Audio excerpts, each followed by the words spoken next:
कभी आपको ऐसा लगा है कि आपके कमरे में कोई है, कुछ आवाजें हैं, कुछ परछाइयां, या किसी के चलने की हल्की सी आहट? कुछ चीजें दिखाई नहीं देती, उनका सिर्फ एहसास भर होता है। ऐसे ही कुछ किस्से कहानियां लेकर आया हूं मैं आपके लिए। मेरा नाम है अंकन बोस और आप सुन रहे हैं आज की कहानी भूत चतुर्दशी।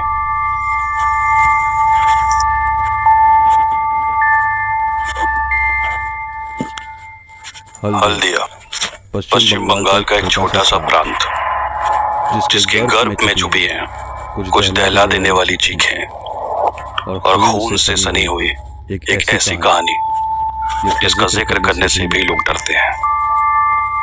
ये कहानी है 18वीं सदी की। बंगाल में अंग्रेजी साम्राज्य अपनी चरम पर था और साथ ही वहां का महिषादल राजबाड़ी का वर्चस्व भी। पूरे बंगाल में वहां के राजघराने के चर्चे थे और शान ऐसी कि अपनी आंखों से ना देखो तो यकीन ही ना हो। आज भी लोग कहते हैं कि वहां की महफिलों की बात ही कुछ और थी। दूर दूर से संगीतकार कलाकार आते थे और नृत्य और संगीत से पूरा महल गूंज उठता था। ऐसी ही एक शाम दरबार सजा हुआ था और शराब और संगीत में सब डूबे हुए थे। दरबार के बीचों बीच लगे झूमर की रोशनी में नहाए हुए उस दरबार में किसी चीज की कोई कमी ना हो, इसका पूरा ध्यान रखा गया था। कोने में बिछाई गई मलमल की तोशक पर बैठे कुछ मेहमान नशे की चादर ओढ़े अपनी ही धुन में आपस में कुछ बोल रहे थे और मधुर संगीत पर नाचती नर्तकी की घुंघरुओं की आवाज से महफिल की शाम बस देखते ही बनती थी। उसकी सुंदरता ऐसी कि बड़े बड़े राजा अपना सारा साम्राज्य उसके कदमों में निछावर कर दे। शायद मेहमान उसी के बारे में बात कर रहे थे। उसके अद्भुत नृत्य ने जैसे सभी मेहमानों का दिल अपने वश में कर रखा हो और संगीत ऐसा कि दूर दूर के प्रांतों से आए मेहमान खुद को मंत्रमुग्ध महसूस कर रहे थे। ऐसा मनमोहक वातावरण था उस रात महिषादल राजबाड़ी का।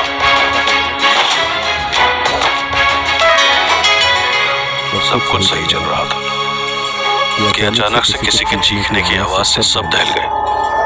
ऐसा लगा मानो सारा नशा एक ही पल में गायब हो गया। आवाज सुनकर दरबार में मौजूद सैनिक तुरंत उसकी ओर दौड़े। तुम भी जाओ और जाकर देखो क्या हुआ है और फौरन हमें आकर बताओ। राजा ने अपने बगल में खड़े अपने अंगरक्षक से कहा और वो भी बाकी सैनिकों के पीछे भागा।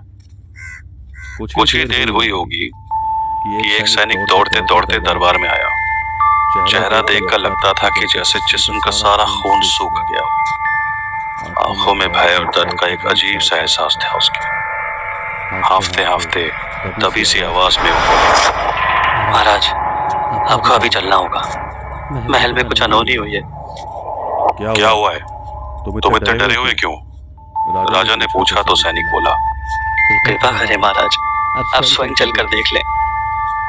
डरे हुए सैनिक को देखकर राजा हड़बड़ाकर तेज कदमों से दरबार से बाहर निकलकर सीधे अपने शयन कक्ष की ओर गया और वहां जो उसने देखा उसे देखकर राजा के पैरों तले की जमीन मानो खिसक गई और बदन में दौड़ता गर्म खून एक झटके में बर्फ सा ठंडा पड़ गया। पूरा बिस्तर खून से सना हुआ था और उस पर राजा के 5 महीने के बेटे के शरीर के टुकड़े पड़े थे और बिस्तर के बगल में बेहोश पड़ी रानी को दासियां होश में लाने की कोशिश कर रही थी। ऐसा भयानक मंजर किसी ने सपने में भी ना देखा होगा। महिषादल राजबाड़ी अचानक से किसी डरावनी कहानी का जैसे हिस्सा बन गया था, जिसमें मौजूद उन किरदारों को अंदाजा भी नहीं था कि आज रात को घटने वाली ये घटना आने वाले कई सदियों तक दस्तक देती रहेगी।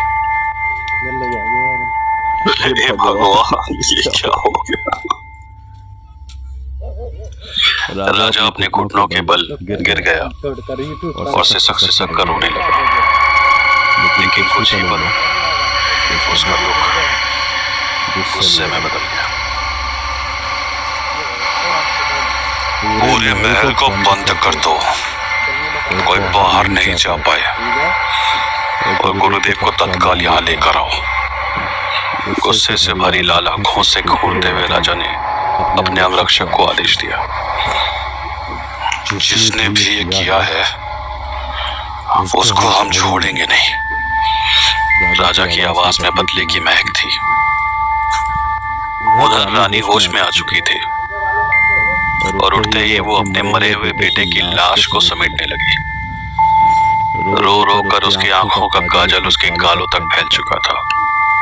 बाल खोले हुए और चेहरे का श्रृंगार इस कदर बिखर चुका था कि मोमबत्ती की लौ में अगर कोई अनजान आदमी उसको देखे तो डर जाए।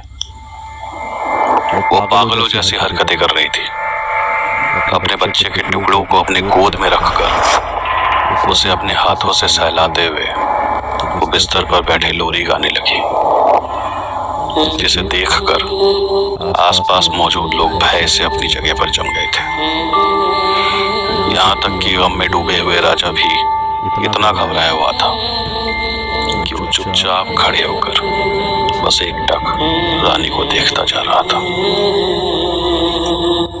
स्वर्णलता, होश में आओ, ये क्या कर रही हो तुम? राजा उसको झंझोड़ते हुए बोला। रानी टेढ़ी नजरों से राजा की ओर देखते हुए बोली, धीरे बोलिए वरना मेरा बेटा जाग जाएगा। बड़ी मुश्किल से रानी की गोद से लाश को अलग किया गया और वहां मौजूद वैद्य ने दवा देकर रानी को सुला दिया। ऐसी दुरंदगी कौन कर सकता है? मुझे तो ये किसी शत्रु की साजिश लगती है महाराज। वैद्य ने राजा से कहा तो सामने से किसी ने जोर से जवाब दिया, साजिश नहीं है, इस महल में शक चुनने का वास है। सामने से एक काले वस्त्र पहने हुए एक शख्स ने राजा की ओर बढ़ते हुए कहा, एक ऐसी अविवाहित औरत की आत्मा जिसकी अधूरी कामनाओं ने उसे हैवान बना दिया। अगर वक्त रहते उसे रोका नहीं गया तो वो तुम्हारे पूरे परिवार का विनाश कर देगी। आंखों में प्रचंड तेज था उस व्यक्ति के। माथे पर राख के तिलक और गले में रुद्राक्ष की मालाओं को देखकर साफ पता चलता था कि कोई सिद्ध पुरुष होगा। कृपा करें गुरुदेव, मेरे वंश की रक्षा करें। राजा ने गुरुदेव से प्रार्थना की, मुझे रानी के कमरे में लेके चलो। गुरुदेव ने राजा से कहा। कमरे के अंदर इस वक्त अजीब सी ठंड महसूस हो रही थी और ऐसा लग रहा था जैसे वहां कोई है, कुछ ऐसा जिसका एहसास तो है पर अदृश्य। आज भूत चतुर्दशी की रात है। महारानी स्वर्णलता को तत्काल यहाँ से दूसरे कमरे में ले जाने का प्रबंध करें। गुरुदेव ने कहा, जिस पर राजा के आदेश पर दासियां सोती हुई रानी को वहां से ले गई। रानी के जाते ही गुरुदेव ने हाथ में कुछ राख ली और मंत्रों का उच्चारण करते हुए उसे हवा में बिखेर दिया, जिससे इतनी तेज हवा चली कि कमरे में लगी सारी मोमबत्तियां बुझ गई, सिवाय खिड़की के पास कोने में लगी हुई एक आखिरी मोमबत्ती के। जब दीवार पर सबकी नजर गई तो एक हल्की सी परछाई नजर आई।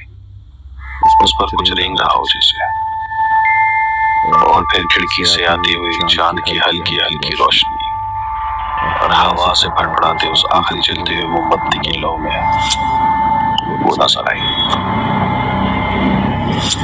सफेद आंखों से घूरती हुई, सुहागन की साड़ी और हाथों में शाखा पोला पहने, बिखरे हुए हवा में लहराते काले बाल, खून से सनी लटकती जबान लिए दीवारों पर रेंगती हुई वो औरत जिंदा सड़ी गली लाश की जैसी थी। वो शरीर से इतनी बदबू आ रही थी कि वहां खड़े रहना किसी के लिए भी मुमकिन ना हो। ये सब देख के डर के मारे वहां मौजूद वैद्य कमरे से भाग गया। कौन है तू? नाम बता। वरना तुम जानती है मैं क्या कर सकता हूँ। गुरुदेव ने बोला तो वो औरत हल्के से मुस्कुराती हुई बोली, क्या करेगा तू? मैं भी तो देखूं। इतना बोलकर फिर वो कभी कमरे की दीवारों पर तो कभी कमरे की छत पर जोर जोर से ढाके लगाते हुए रेंगने लगी, इतनी तेज कि अगर पल के झपकी तो अगले पल वो कहाँ हो क्या पता। कौन हूँ मैं? इस राजा से पूछना। मुझसे क्या पूछता है? पागल एक